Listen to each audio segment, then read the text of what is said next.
तर आपण आज LBS बनवणार आहोत आणि LBS म्हणजे लूज बोल्डर स्ट्रक्चर। हा आपला LBS चा स्ट्रक्चर आहे छोटा, म्हणजे इकडून स्लोप, मध्ये थोडा फ्लॅट आणि परत इकडून स्लोप।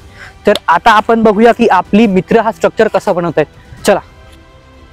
तर LBS चा स्ट्रक्चर बनवण्यासाठी आमची सिंपल पद्धत आम्ही वापरतो। वरनं काही लोक गोटे खाली फेकून राहिली आणि गोटे ही इकडे जमा झाल्यानंतर 1 बाय 1 सगळेजण चेन बनवून एकमेकाच्या हातात देऊन तो स्ट्रक्चर बनवून राहिले।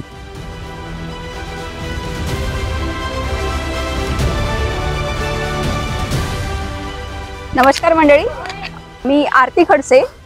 गेल्या 3 वर्षांपासून गडचिरोली जिल्ह्यातील धानोरा तालुक्यामध्ये माझं काम सुरू आहे। जवळपास 86 गावांसोबतचं आमचं हे काम आम्ही करत आहोत। तर यामध्ये प्रामुख्याने आम्ही ज्या ऍक्टिव्हिटी करत आहोत त्याच्यामध्ये सर्वात मोठी ऍक्टिव्हिटी जलसंधारणाच्या कामाची आहे। आपण सर्वजण बघत आहात की या डोंगर पाट्यावर सर्वत्र जेवढे काही पावसाचं पाणी येतं हे पूर्ण पाणी वाहून जातं। आपल्याला सर्वांना माहितीच आहे की गडचिरोली जिल्ह्यात पाण्याचं प्रमाण भरपूर आहे, पण हे पाणी आपल्याला संग्रहण्यासाठी साठवण्यासाठीचं साधन नसल्यामुळे सर्वच्या सर्व पाणी हे बाहेर वाहताना आपल्याला दिसते।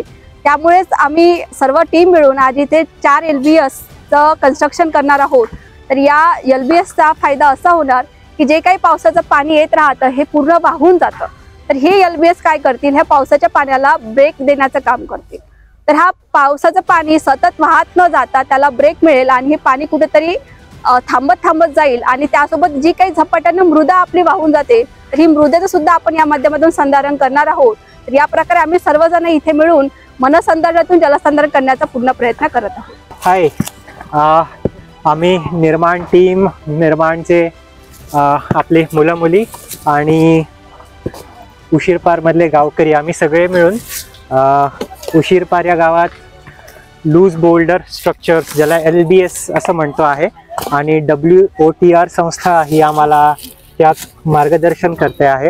सो आज आम्हाला संधी मिळाली इथे त्यांच्यासोबत व्हॉलंटियर करण्याची and we are delighted and excited. कृती का करायची किंवा कृती करायला पाहिजे का, तर आमचं असं म्हणणं आहे की कृती नक्कीच करायला पाहिजे। समाजासाठी काहीतरी योगदान नक्कीच असायला पाहिजे आणि फक्त स्वतःच्या आणि स्वतःच्या आजूबाजूला हे योगदान न करता आज आम्ही वॉटर या संस्थेचं काम बघायला देखील, समजून घ्यायला देखील आणि त्यांना थोडीफार मदत देखील यासाठी इथे जमलेलो आहोत।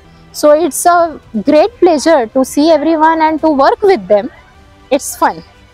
निर्माणी मला खूप प्राऊड फील होते की आम्हाला हे करायचं चान्स मिळालं आणि निर्माणला मी खूप खूप धन्यवाद करतो की त्यांनी मला ही ऑपॉर्च्युनिटी दिली आणि हे सगळं करण्यासाठी मी एक निर्माणचा भाग आहोत, त्यामुळे मला खूप प्राऊड फील होत आहे।